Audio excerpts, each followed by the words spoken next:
మరి ఇప్పటి వరకు మనం చూస్తూ ఉంటే నాకు సంబంధించినటువంటి బంధువులు కావచ్చు, మీకు తెలిసినటువంటి వాళ్ళు కూడా చాలామంది విద్యార్థులు చదువుకోవడం కోసం అమెరికానో, ఆస్ట్రేలియానో, కెనడానో ఇతర దేశాలకు వెళ్ళేటువంటి వాళ్ళు వెళ్తూ ఉన్నారు ఇంకా.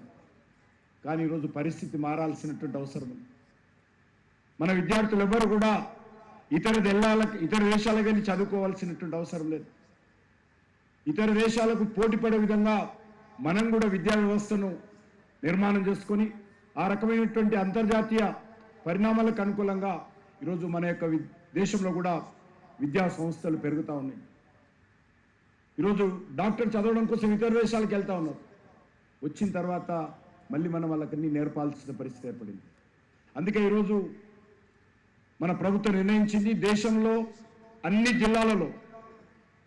జిల్లాలలో కూడా మెడికల్ కాలేజీలు ఉండే విధంగా చర్యలు తీసుకుంటున్నారు. అనేకమైనటువంటి మెడికల్ కాలేజీలు వస్తూ ఉన్నాయి. అదేవిధంగా మెడికల్కి సంబంధించినటువంటి పీజీ సీట్లు పెరుగుతూ ఉన్నాయి. యూనివర్సిటీస్, కొత్త యూనివర్సిటీ వస్తూ ఉన్నాయి, డీమ్డ్ యూనివర్సిటీస్ వస్తూ ఉన్నాయి. కాబట్టి రానున్న రోజుల్లో ఏదైనా దేశంలో మరి ప్రపంచంలో మంచి విశ్వవిద్యాలయం, మంచి విద్యా సంస్థ ఉంటే ఆ విద్యా సంస్థను మన దేశానికి పిలుద్దాం తప్ప మన దేశానికి సంబంధించినటువంటి విద్యార్థులు ఎవరు కూడా ఇతర దేశాలకు వెళ్ళి చదువుకోవాల్సినటువంటి అవసరం లేదు. ఆ పరిస్థితి త్వరలో రాబోతూ ఉంది. ఇతర దేశాలకు సంబంధించినటువంటి వాళ్ళు ఇప్పటికే మరి EU కంట్రీస్ కావచ్చు, అరబ్ కంట్రీస్ కావచ్చు, ఆఫ్రికా దేశాలు కావచ్చు, వేలాది మంది విద్యార్థులు ఈరోజు భారతదేశానికి వచ్చి చదువుకుంటున్నారు. మన యొక్క సెంట్రల్ యూనివర్సిటీ తీసుకున్నా, మన యొక్క ఉస్మానియా విశ్వవిద్యాలయం తీసుకున్నా, లేకపోతే అనేక విశ్వవిద్యాలయాలు దేశంలో ఇతర దేశాలకు సంబంధించినటువంటి విద్యార్థులు మన దేశానికి వస్తూ ఉన్నారు. ఇది పెరగాల్సిన అవసరం ఉంది. అందుకే ఈ సందర్భంగా నేను మన తెలంగాణ ప్రజలకు కోరుతా ఉన్నాను, మీరు మీ పిల్లలను ఎవరు కూడా ఇతర దేశాలకు పంపించేటువంటి మరి ప్రయత్నం, ఇబ్బందులకు గురై చేయకూడదు. చాలామంది మనకు తెలుసు, మిడిల్ క్లాస్ ఫ్యామిలీస్ అప్పులు చేసి ఆస్తులు అమ్ముకొని ఇతర దేశాలకు పిల్లలను పంపిస్తూ ఉన్నారు చదువు కోసం. కానీ ఆ పరిస్థితి మారింది. ఈరోజు మన దేశంలో కూడా ఇతర దేశాలకు తల్లదన్నటువంటి మంచి విద్యా సంస్థలు మన దేశంలో వచ్చాయి, రాబోతున్నాయి కూడా. కాబట్టి మన దేశంలోనే ఆ విద్యా సంస్థల్లో చేర్పించేటువంటి ప్రయత్నం చేద్దాం. పరిస్థితి మారుతుంది. అనేకమైనటువంటి విద్యా విధానంలో మార్పులు వస్తూ ఉన్నాయి. ఆ విద్యా విధానంలో వచ్చేటువంటి మార్పులకు అనుకూలంగా మన విద్యా వ్యవస్థను కూడా ముందుకు తీసుకెళ్లేటువంటి ప్రయత్నం చేస్తాము. అందులో భాగంగానే ఈరోజు మరి అందరికీ అందుబాటులో ఉండేటువంటి విద్యా వ్యవస్థ తీసుకురావాల్సినటువంటి అవసరం ఉంది. దానికి అనేక రకాలుగా ఫీజు రియంబర్స్ స్కీమ్ కావచ్చు, లేకపోతే ఇతరత్ర అనేక రకాల స్కాలర్షిప్స్ కావచ్చు, ఇవన్నీ కూడా అందరికీ విద్య అందుబాటులో ఉండే విధంగా ప్రయత్నం చేసేటువంటి కార్యక్రమంలో భాగంగా గత అనేక సంవత్సరాలుగా మన దేశంలో జరుగుతూ ఉంది. దాన్ని ఇంకా ముందుకు తప్పకుండా మనం తీసుకెళ్లాల్సినటువంటి అవసరం ఉంది. ఈరోజు మరి ఏవిఎన్ రెడ్డి గారు లేక్ఫీల్డ్ గ్లోబల్ స్కూల్ ఈరోజు ప్రారంభించుకుంటున్నారు. సిబిఎస్ఈ స్టాండర్డ్ మరి ఈరోజు అద్భుతంగా ఒక మంచి స్కూలు ఈ ప్రాంతంలో రావడము చాలా సంతోషంగా ఉంది. ఎందుకంటే ప్రత్యేకంగా నేను జన్మించింది ఈ పటేల్గూడ గ్రామంలోనే, నేను ఇక్కడ చదువుకున్నది పటేల్గూడ గ్రామంలోనే, నేను హై స్కూల్కి వచ్చింది ఇబ్రాహీంపట్నం స్కూల్లో. కాబట్టి ఈ యొక్క ల్యాండ్ మీద అనేక సార్లు ఆడుకున్నటువంటి ఈ భూమి, మరి ఇక్కడ తిరిగినటువంటి భూమిలో ఈరోజు మరి ఏ రకంగా అభివృద్ధి జరుగుతూ ఉందో మనం చూస్తూ ఉన్నాం. మన కళ్ళ ముందే అద్భుతమైనటువంటి అభివృద్ధి దేశవ్యాప్తంగా ఈరోజు జరుగుతూ ఉంది. దేశంలో అనేక రాష్ట్రాలలో, అనేక మరి జిల్లాలలో కూడా అనేక మంచి విద్యా సంస్థలు వస్తూ ఉన్నాయి. దానికి సంబంధించినటువంటి కనెక్టివిటీ కూడా పెరుగుతూ ఉంది, ఇన్ఫ్రాస్ట్రక్చర్ కూడా పెరుగుతూ ఉంది.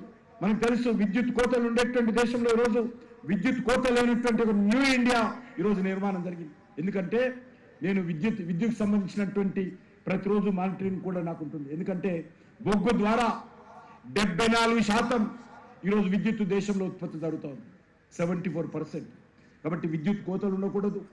విద్యా సంస్థల్లో మెడికల్ సీట్ కానీ, ఇంజనీరింగ్ సీట్ కానీ అందరికీ అందుబాటులో ఉండేందుకు చర్యలు తీసుకోవడం జరిగింది.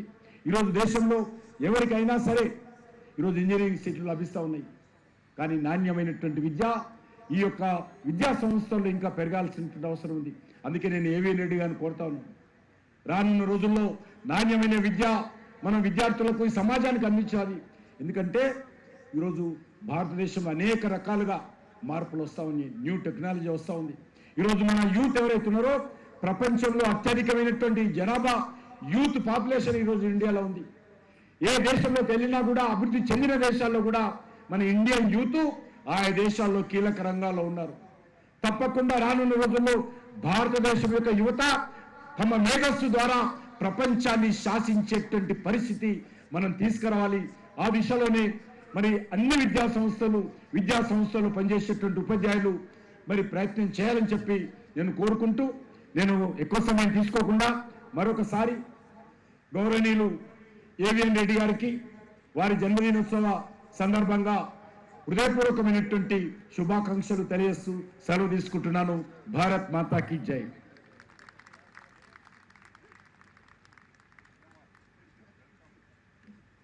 Thank you for your inspiring words, sir. We welcome D.K. Aruna Garu.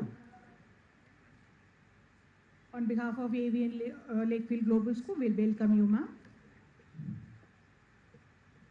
May I respectively invite our Honorable Chief Minister of Telangana, Shri A. Revant Reddy Garu, a visionary leader and a guiding force in the process of our state, to share few words with us. Over to you, sir.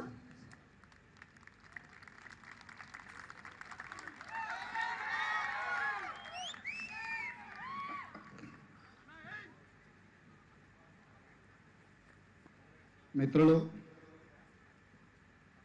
శాసన మండలి సభ్యులు, AVN విద్యా సంస్థల అధిపతి AVN Reddy గారికి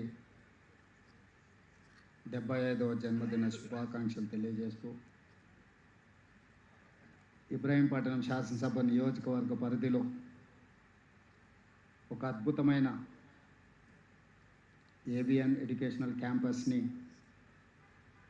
ఈరోజు ప్రారంభించి, ఈ కార్యక్రమానికి నాతో పాటు ముఖ్య అతిథులుగా కేంద్ర మంత్రివర్యులు పెద్దలు జి కిషన్ రెడ్డి గారిని, శాసన మండలి చైర్పర్సన్ శ్రీ గుత్తా సుఖేందర్ రెడ్డి గారిని, రాజ్యసభ సభ్యులు వేం నరేందర్ రెడ్డి గారిని, స్థానిక పార్లమెంట్ సభ్యులు చామల కిరణ్ రెడ్డి గారిని, మెదక్ పార్లమెంట్ సభ్యులు మిత్రులు రఘునందన్ రావు గారిని, మహబూబ్ నగర్ పార్లమెంట్ సభ్యులు శ్రీమతి డికే అరుణ గారిని, ఇతర శాసన మండలి సభ్యులు, స్థానిక శాసనసభ్యులు మల్రెడ్డి రంగారెడ్డి గారిని, ఈసారి శాసనసభలో ఎన్నికైన చాలామంది శాసనసభ్యులను, వివిధ కార్పొరేషన్ చైర్మన్లను, ఏవిఎన్ రెడ్డి గారి సొంత కుటుంబము, ఎక్స్టెండెడ్ ఫ్యామిలీ, ఏవిఎన్ విద్యా సంస్థల ఉద్యోగులందరికీ కూడా నా శుభాకాంక్షలు తెలియజేస్తున్నాను. ఏవిఎన్ గారి క్యాంపస్ చూసిన తర్వాత రాష్ట్ర ప్రభుత్వం ఏదైతే చేయాలని ప్రణాళికలను రచిస్తుందో, ఈ 25 ఎకరాల క్యాంపస్ 5 లక్షల స్క్వేర్ ఫీట్ కన్స్ట్రక్షన్ బిల్డప్ ఏరియాను చూస్తే, మేము ఏఐలో లేకపోతే ఆర్కిటెక్ట్స్ ఇచ్చిన డిజైన్స్లోనే దాదాపుగా సంవత్సరం పైగా సమయాన్ని కేటాయించినాము.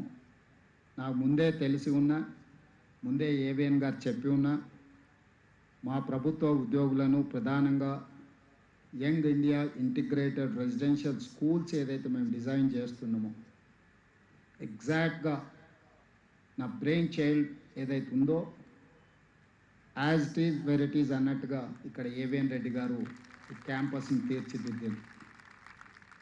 ఎగ్జాక్ట్గా స్టేట్ గవర్నమెంట్ ప్రతి నియోజకవర్గానికి ఒకటి, 100 శాసనసభ నియోజకవర్గాలలో 100 యంగ్ ఇండియా ఇంటిగ్రేటెడ్ రెసిడెన్షియల్ స్కూల్స్ని 25 ఎకరాల క్యాంపస్లో 5 నుంచి 6 లక్షల స్క్వేర్ ఫీట్ కన్స్ట్రక్షన్ బిల్డప్ ఏరియాతో 2500 మంది విద్యార్థులతో ఈరోజు కార్యక్రమాన్ని చేపట్టి 20,000 కోట్ల రూపాయలని రాష్ట్ర ప్రభుత్వం